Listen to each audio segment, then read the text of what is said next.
Clearing cliffs in the forest you'll find a fabulous banquet, a fairy ball. If you close your eyes and you open your mind, the veil disappears and you'll see it all. Hi my angels, it's Hailey Reese, and for today's video I am going to finally be reading a absolutely terrifying sounding Reddit story that so many of you guys have been sending me non-stop. Now, I personally don't recognize the title from anybody else covering it. In the world of YouTube, you are never completely original, but I hope that it's a story that none of us have heard yet and we can just fully enjoy it for all of its spooky nature. I mean, it is said to be true, so I don't know. Before we get into today's video though, I would just very quickly like to thank today's video sponsor. Today's video is sponsored by the mobile app Goosebumps Horror Town. Now this has me so ridiculously excited because as a child and just basically throughout my entire growing up, Goosebumps was one of my favorite series. Honestly, it scared me so bad. So the fact they have finally come out with a new city play game just makes my heart so happy. With this app, you get to build and populate a town while transforming it into a home for mummies, vampires, werewolves, giant insects, and aliens. With new mysteries unlocking at each and every level, I truly found myself, like sponsorship aside, continuously playing this game non-stop to see what was gonna happen next. So if you guys would like to download this game, there will be a link at the very top of my description. The game is completely free and honestly, truly so much fun. So if you were a Goosebumps fan like me, or you just wanna see what this app is all about, like I said, just click the link at the top of the description, and thank you so much to Goosebumps Horror Town for sponsoring today's video. So today's creepy Reddit story is titled My Newly Adopted Ghost Child. And I don't know, it looks so creepy. I never like to read it before I share it with you guys because I like to give an honest reaction as I'm reading it. So without further ado, let's get into this. So I want to preface this by saying I am by no means a writer, but what I am is a mental patient. That may cause you to question the credibility of what I'm about to tell you, but the thing is, my mental illness has never caused visual or auditory hallucinations. At least it hadn't. I guess maybe I'm even questioning my own credibility now. But for more background, before we jump in, I've been in residential treatment for 11 months and 23 days, but who's counting? It's not some wild asylum or anything, just lots of therapy and lots of cigarettes. They always tell you that the progress here is slow, so I guess that's why it took me 9 months and 17 days to get out of my small room and shared bathroom into my big room with my own bathroom. This sounds like a cliche, things are about to go wrong moment, but up until now, it was as uneventful as you'd expect. But here I am, smoking a cigarette and writing so I can get myself together to tell my therapist about this by calling it a weird, partially reoccurring dream and certainly not reality. Either way, this all started a few days ago around 1 in the morning. As per usual, I was watching Let's Plays and waiting for my night meds to kick in. Tossing and turning, if you've never tried it, is great, and I totally recommend it, especially when you roll over to find yourself face to face with a little boy, maybe 8 years old at most. Now, you've got to be at least 18 to come here, and while some patients may have kids, guests have to leave by 11. I don't want to immediately jump to conclusions by saying ghost child, but ghost child. Anyways, this kid has got the saddest look on his face, and being where I am, that's saying a lot. I sat there trying to think of what to say, but I had no clue how to talk to ghost children, let alone live children. I whispered hello and hoped for the best. He sniffled in response, and the damage control part of me kicked in. Hey, whoa, hey, what's going on, buddy? Have you seen my mommy? I gotta say, I sure didn't like that question. What's your mommy's name? Cecilia, followed by another sniffle. I've seen a lot of people come and go here, but I definitely don't remember a Cecilia. But hey, I'm also not part of the welcoming committee, so I could have very well missed her. I'm not sure. What's your name? Joshua. Okay, Joshua, when's the last time you saw your mommy? That was the wrong question to ask. Tears immediately started running down his face and the grief-stricken yells that I know all too well were erupting. I had no idea what to do. How can you calm someone down without a PRN?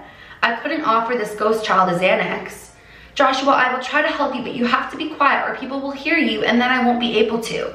Would they actually hear him crying or me talking to myself? I don't know, but I also don't know which one would have been easier to explain. He quieted down and we stared at each other for what felt like longer than 11 months and 23 days.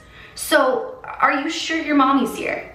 This was the last place I saw her before I went to live with Daddy. Ah, divorce. Do you remember when that was? Right after Christmas. Last year? No, it was 13 years ago. Hold up. There was no way this boy was older than 8. He still had a squeaky voice and a baby face. While I tried to think of what to say, Joshua started crying again. Daddy told me Mommy died. Ah, suicide. Did she die here? I don't know why I asked. I already knew the answer. I think so. This was her room. Of course it was. So then what happened to you? I asked. Daddy was mean. He told me it was my fault for what happened to Mommy, but I never did anything. He began raising his voice, but letting out your feelings is better than holding them in, right? Or so they say. Is Daddy the reason you're, here? He's the reason I'm not there, which is why I'm looking for Mommy. She was never mean. No amount of ghost hunters prepared me for this, and I couldn't help but think of the cemetery down the street. But before anything could come out of my mouth, Joshua climbed onto the bed and under the covers. I guess ghosts could get cold, right? I let Joshua cry for a while, because what else could I do? All of a sudden the power went out. We have a generator, but it didn't kick on. I asked Joshua if he was okay, but he only responded with a sniffle. More silence, and then my phone started to ring. Joshua and I both jumped, the light from my phone making me able to see him again. Unknown, I should have figured. I tentatively answered, afraid of who or what might be on the other side of the line. Who would have guessed it would be a woman crying? After my dad passed away, my mom always told me how it was possible for spirits to contact you through technology. I don't know if I really believed that, but glancing at the sad face looking up at me, I handed Joshua the phone. Mommy? The quietest voice I ever heard. I couldn't hear enough to make out what the other voice was saying, but the look on Joshua's face told me it was exactly who he needed it to be in that moment. An excited little "be right there, Mommy" put the cemetery thought back in my head, even though I was desperately hoping it wouldn't come to this. Joshua looked at me so full of hope when he told me that that's where she was and that he wanted me to go with him because he was scared. I said yes. You may think this was a terrible idea, and while you're right, you didn't see his face.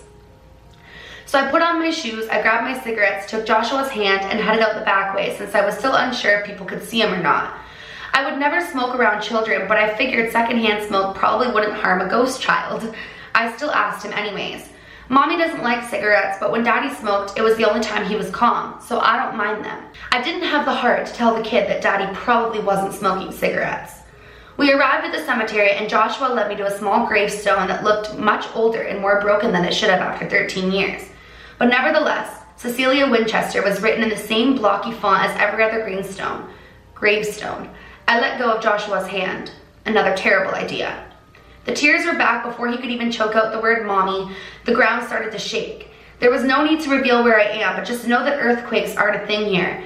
I flew backwards and burnt my hand with my cigarette. The stinging feeling briefly took me away from what was happening until I looked up and saw a large black something coming from the ground.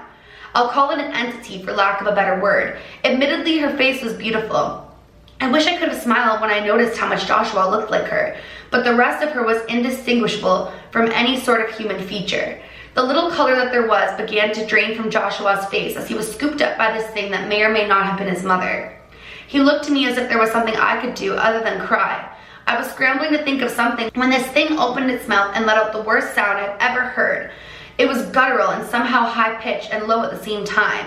I was shocked. I remained conscious, but as soon as I couldn't hear anything aside from the ringing in my ears. And on top of that, my vision was too blurred to make out basic shapes. I closed my eyes and tried to breathe. It was so bad that I almost didn't realize when the ringing in my ears had been replaced by Joshua's screams. I finally opened my eyes to see this thing carrying him back into the ground. And what did I do? I lit a cigarette and threw it. The words "Mommy doesn't like cigarettes" and the pain in my hand, dulled by the pain everywhere else, were the only things I could think of. Also, if I was about to die, I might as well smoke. I sure didn't come prepared with holy water. To my surprise, when I lit the cigarette and it hit the thing's arm, it recoiled and dropped Joshua. This gave me 2 seconds to grab him and run. I don't know why I stopped to fumble with my lighter enough to light a shrub on fire. Maybe my Christian guilt thought burning a bush could do something here, and you know what? It did. Turns out Mommy didn't like fire or smoke. Joshua and I ran back to my room and collapsed on the floor. We didn't talk the rest of the night, but Joshua curled up in the chair in my room. Of course, sleep never came. I had to be on guard, but when light started shining through, I looked over to see Joshua gone. I took the day off from all appointments and got to researching Cecilia Winchester. Turns out she was a real person who had lost her parents and sister in a house fire when she was young. She made it out alive but was terribly scarred except for her beautiful face. She came here and met a very tragic end. Tapping into a ghost's deepest fears was not a thing I thought I'd have to do, but I felt really protective of Joshua for some reason. Later that day, I fell asleep on my computer and woke up at 1 a.m. I was relieved to turn over and see Joshua standing there even though he was crying. Mommy was never mean. A pathetic I'm sorry was all I could manage. Joshua looked at me for a while, clearly not satisfied with my response. I told him he was safe now, that I would be there. I saw him smile and I hugged my sad little ghost child. I got pillows and a new blanket. I only see Joshua at night, and all I can say is he's trying.